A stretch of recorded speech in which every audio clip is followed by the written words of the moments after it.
Bismillahirrahmanirrahim. Assalamualaikum warahmatullahi wabarakatuh. Innal hamdalillah nahmaduhu wa nasta'inuhu wa na'udzu billahi min shururi anfusina wa min syarriyati a'malina may yahdihillahu fala mudilla lahu wa may yudlil fala hadiya lahu. Asyhadu an la ilaha illallah wahdahu la syarika lahu wa asyhadu anna Muhammadan abduhu wa rasuluh. Allahumma shalli ala Muhammad wa ala ali Muhammad. Amma ba'du. Perkenalkan, nama saya Agil Arya Pamungkas dari Prodi Pendidikan Agama Islam, Fakultas Ilmu Tarbiyah Universitas Islam Negeri Raden Mas Said, Surakarta. Baik, di sini saya akan menjelaskan atau menerangkan provokasi bukan ajaran Aswaja An-Nahdliyah. Di sini dalam materi ini dibagi menjadi 3, yaitu yang pertama, larangan gegabah menuduh kafir, munafik, dan fasik. Yang kedua, bahaya mencaci maki. Yang ketiga, larangan menyebarkan berita yang belum dipastikan kebenarannya. Baik, yang pertama yaitu larangan gegabah menuduh kafir, munafik, dan fasik. Al-Imam Abu Hamid Al-Ghazali mengatakan, yang seyogyaknya dicenderungi oleh orang yang akan menilai kufur adalah menjaga diri dari mengkafirkan orang lain sepanjang menemukan jalan takwil.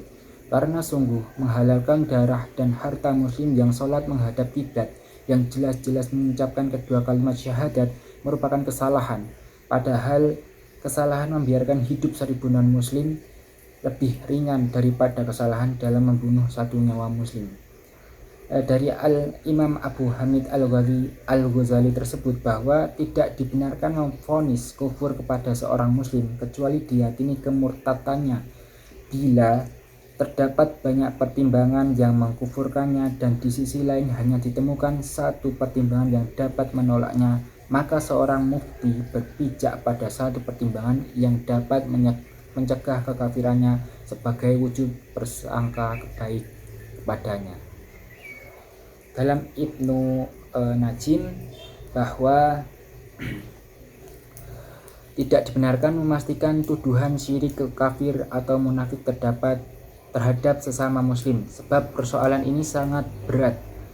Kita tidak dapat mengetahui secara pasti isi hati setiap manusia. Sesungguhnya yang dapat mengetahui rahasia di hati hanyalah Allah Subhanahu wa Ta'ala. Masuk materi yang selanjutnya yaitu bahaya mencaci maki. Rasulullah SAW bersabda, "Man ayara akhahu bidambi lam yamut qata ya'maluhu." Artinya, barang siapa menghina saudaranya karena dosa yang diperbuat, maka ia tidak akan mati kecuali melakukan perbuatan yang sama. Hadis riwayat Tirmizi dan Hasan. Ulama menjelaskan, menyebutkan aib orang lain tidak dibenarkan kecuali dalam rangka memberi nasihat. Seperti contohnya yaitu menyebutkan kekurangan calon suami atau istri kepada pihak yang membutuhkan, dan itu hanya untuk kepada orang yang membutuhkannya. Dan contoh lain yaitu menuturkan aib perawi hadis dan semisalnya. Jadi kita bisa boleh menuturkan aib, tapi hanya boleh, yaitu untuk contoh saja. Baik, selanjutnya kita masuk ke materi yang selanjutnya atau materi yang terakhir yaitu larangan menyebarkan berita yang belum dipastikan kebenarannya.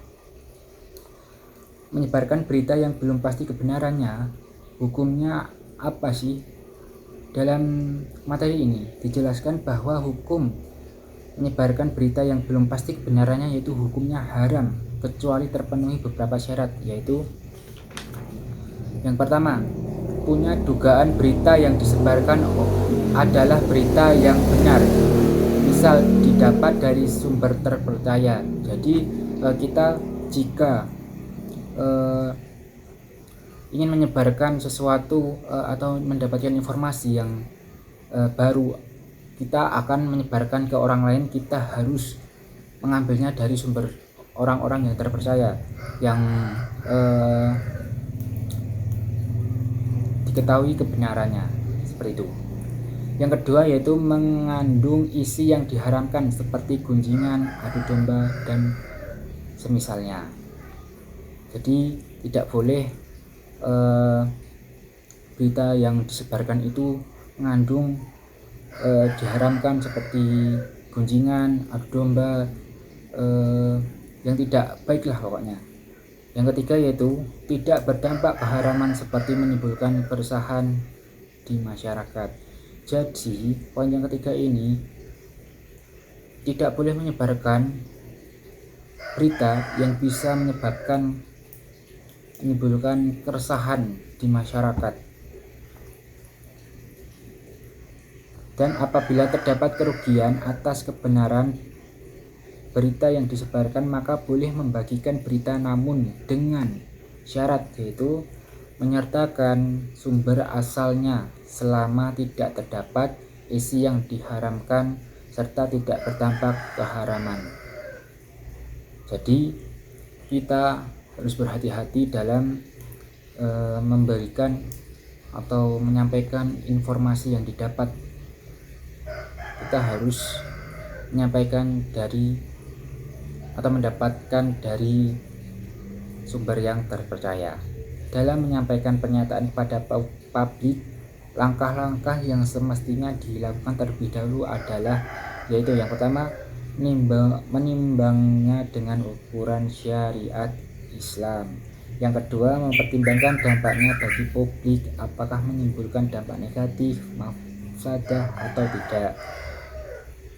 Yang ketiga yaitu tanyakan pada hati apakah diterima, nalar atau tidak. Yang keempat yaitu bila bisa diterima maka disampaikan, dan bila tidak maka hanya boleh disampaikan kepada kalangan tertentu. Di sini disimpulkan bahwa kita harus bisa menyampaikan informasi dengan baik, dengan benar, dengan kepastian, terpercaya, dan bisa dinalar oleh pikiran kita sendiri. Intinya kita jangan menyebarkan informasi seperti hoax yang tidak jelas dari sumbernya dari mana. Baik, mungkin itu saja yang dapat saya sampaikan. Kurang lebihnya mohon maaf. Semoga saja kita dijauhkan dari informasi-informasi yang tidak baik. Amin amin ya rabbal alamin. Wallahu muwaffiq ila aqwamit thoriq. Wassalamualaikum warahmatullahi wabarakatuh.